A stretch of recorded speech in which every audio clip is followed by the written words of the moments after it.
Hi, my name's Tristan, or Tristakov online, and I just wanted to show a little bit of my comic, Avania, in its print form. And you can read Avania as a webcomic on worldofavania.com. I also have the comic available in full issue digital format on ComiXology, and you can order the print copies from IndyPlanet. I'll have the link in the description if you're interested in checking that out. But I wanted to show a little bit of what those print copies look like, as well as talk about some of the creation process. So here we have the front cover of Avania issue number 1, and I drew this cover back in 2016. And the interior art for this issue really started in like late 2014, I think. It's been quite a while. So this is much older art than what I'm drawing right now, but I wanted to draw a bunch ahead, like create a buffer before I started publishing at all, so I had plenty of pages to go. And even now, I can't publish continuously day by day or week by week. I need to go and stop and start segments when I finish a new chapter and can put that out. But anyway, this is some of the first art I did for Avania, and I really like how these translated to print because they're very dark blacks. There's fewer panels per page, so I think they look pretty good when in full comic issue format. However, the art is a bit more rudimentary because I was still finding my footing and just drawing so many pages and drawing the characters so much. I improved pretty rapidly, I think, with just the huge amount of practice that was required. So I'm not going to worry too much about covering the story here. If you want, again, you can read all of these pages on worldofavania.com or check out Avania on ComiXology or IndyPlanet. But I wanted to kind of give you a feel of what it's like to read these because they got these nice glossy pages. The interiors are black and white. As you can see, I did create the comic in black and white with this in mind because it's cheaper to print, and physical printing is rather expensive, but we have nice color covers and color interiors of the covers, so it can have a little bit of that in the issue. And see, early on, I had pages that were, this is literally 2 panels. I know this is kind of a reading in universe letter, but it took me a while to establish a pace, exactly how much I wanted to show per page and how detailed I wanted everything to be. So this chapter, all of these chapters, all these initial ones, went through a lot of changes, and I edited them a lot. And yeah, I know the whole thing of, oh, don't go back and constantly redo old pages, but since this first issue was a big experiment for me, there was a lot of figuring stuff out. So as things became more concrete in later chapters, I'd go back and revisit the treatment of earlier ones, as well as for continuity, just changing how I drew certain character details and other environmental details to make sure they were as consistent as possible. Especially the layout of Frontier HQ here underwent a number of changes from the original drawing I did, and maybe if you were following this a long time ago, you may have seen earlier work where you might notice some differences, but I've tried to make everything as consistent as possible as of publishing it as a webcomic. When it goes up on the webcomic site, I try not to change anything there, especially dialogue, unless I notice a spelling error or something. All these chapters in the early issue got a lot of rework, and this page, these early pages in this chapter in particular, I sort of combined to make room for this page, because pacing-wise, I wanted each of the 3 chapters, which establish the 3 starting points of view, to have some kind of action, and Hans, being a veteran soldier, didn't have any kind of action in the original draft, and while that's true to his situation as of the present in the comic, I wanted to have at least some kind of flashback to him doing something a little more lively and show that part of his character. And this also has some significance as he's having a dream of one of his previous encounters, which relates to how he ended up in his current position. And this page too, this is a bit of a silly thing. I don't know if I would have done that nowadays, just with the tone I want to have for the comic, but this is sort of an Easter egg going back to a video animation, 3D animation I did while I was in art school. And it was really just for an effects thing, but I came up with a little scenario, and you can still see that animation on my YouTube channel, I think, to see where this came from. So this is sort of just a throwback to that. It's not really out of character, but again, I don't know if I would have put that in there if I was writing this, 5-6 years after I started the comic. So one thing you'll also maybe notice is the word bubbles, or the borders of the balloons here are thinner, and they're very long and horizontal. That was another thing that took me a while to figure out exactly what I wanted to do, and also I just paid a little more attention to detail with how I drew the balloons, and after I had been doing it for a few issues, I got a little more established, and I generally try to stick to traditional Western comic balloon placement and design conventions, both aesthetically and just for readability. I mean, those are universal, but I didn't try to be exactly like that. I've not really read a lot of Western comics. I'm more familiar with manga. So I sort of have a blend of influence there, but nevertheless, I want to make it as readable and have the presentation be as clean as possible. See, I like having the balloons blend straight into the gutters to reduce visual clutter by not having an extra line separating the balloon when they get pushed up toward the edge like that. And since I do have a lot of panel density, I do use that a lot, although I think I developed a better balance of how to arrange my balloons, because they can look a little cramped when you have them all crammed in. This page, oh geez, this was a reading experiment, and I should have known better. This was sort of intended like when Breckenridge is speaking up to Hans on the deck here. It's kind of like Hans responds, and then Breckenridge says a second line, but that's this weird going backwards in the reading order, and even this is a bit ambiguous.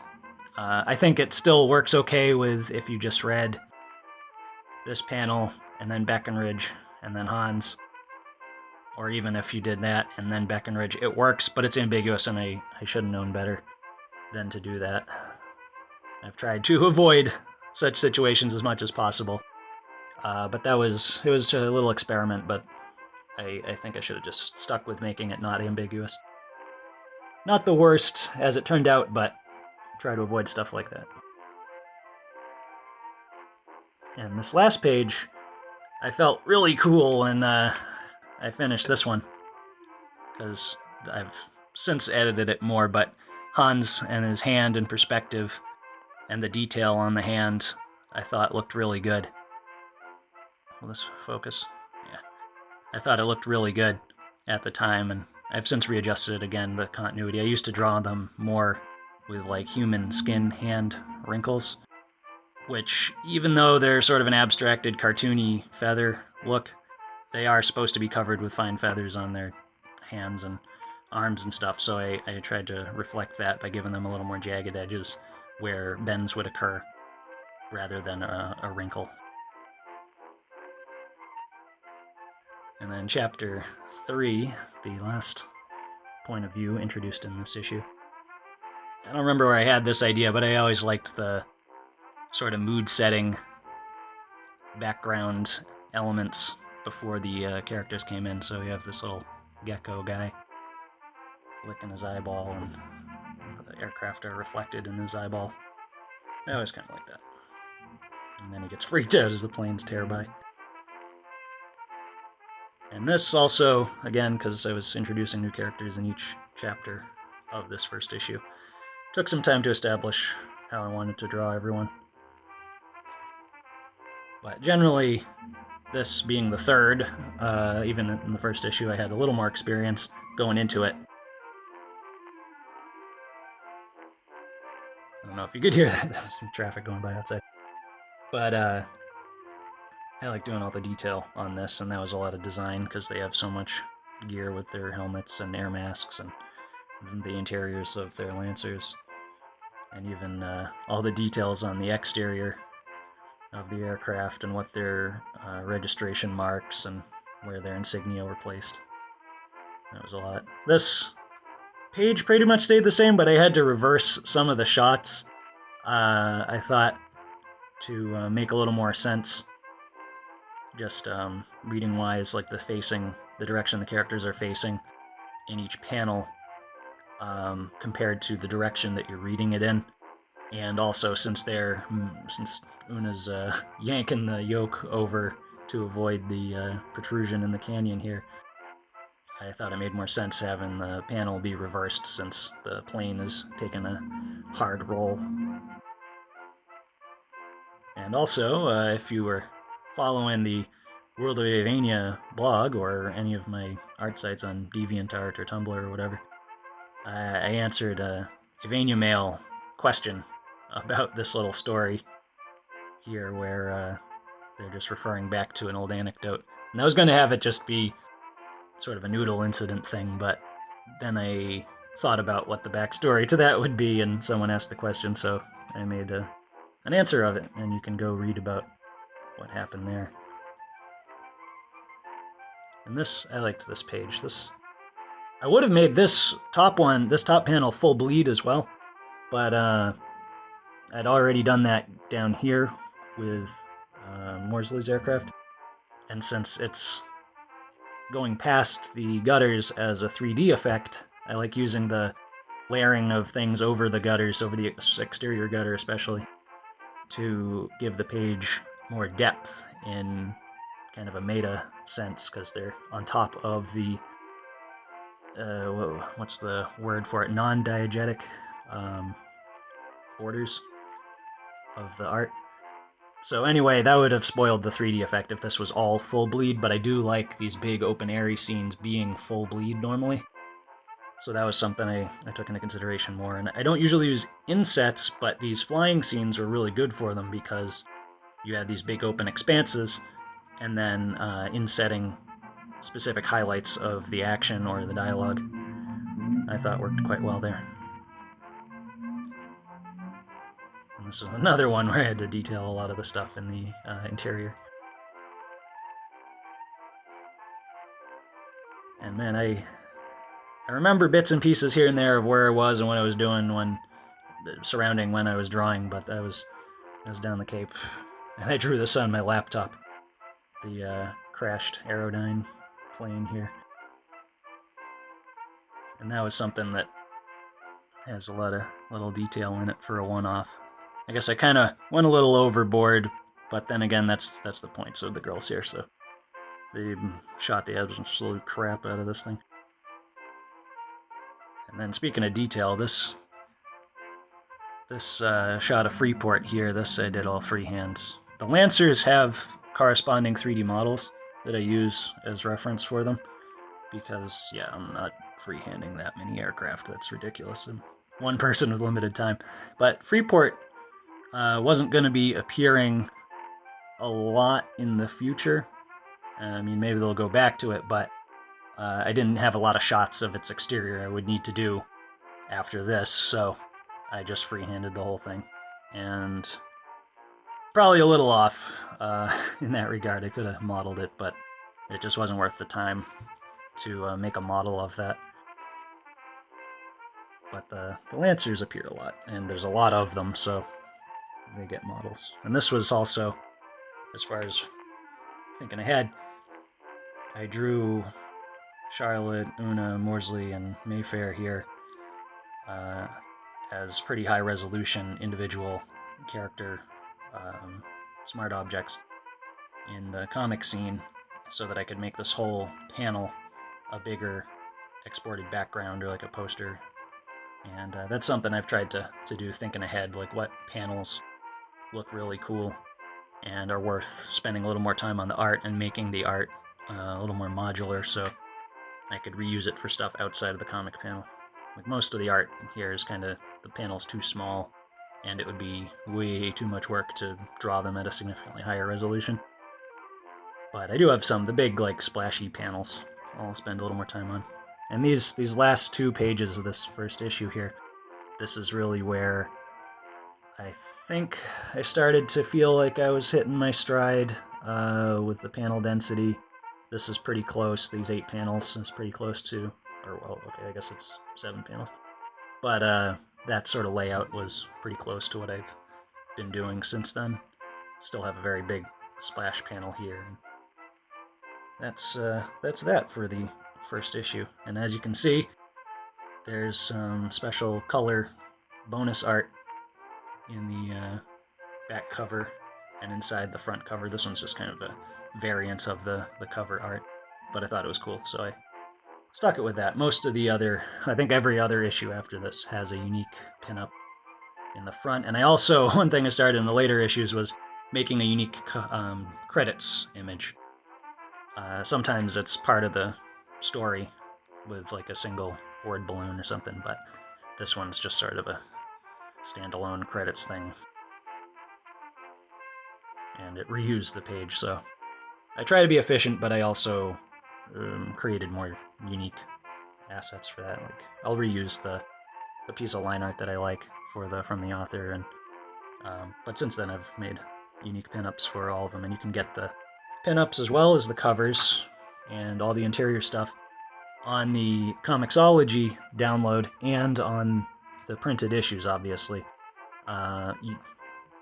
IndyPlanet does offer a digital download, but I wouldn't recommend it. It's just a PDF, and for whatever reason they strip out the interior stuff. I think the first issue does have it, but later issues have more kind of stuff in the back. So if you want that, get the physical copy or get the ComiXology version. They're at the same resolution, and the ComiXology ones are DRM free, so you can download that and look at stuff all you want. And this was something I enjoyed.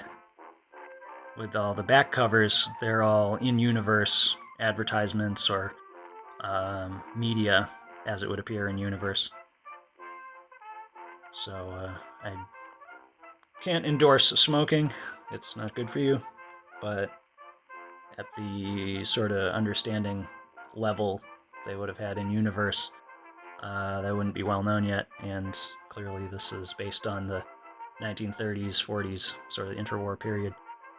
So, yeah, having everybody smoking is kind of a meme, and I kind of just rolled with playing that up. They have a lot of media for that, because I like all these vintage cigarette ads, and you get sort of a humorous values dissonance with things today, and I like that callback to the time period that inspired me for this. So anyway, that's Avania, issue number 1, and you can read all these pages on worldofavania.com or buy a digital copy on ComiXology, or buy the physical issues on IndyPlanet. And I'll have all those links in the description. But yeah, hope you enjoyed just a little look at it. I'll cover the other issues, because it's been a number of years and a lot of hours put into this, so figured I might as well make the most of it, and I hope you enjoy it too. Thanks.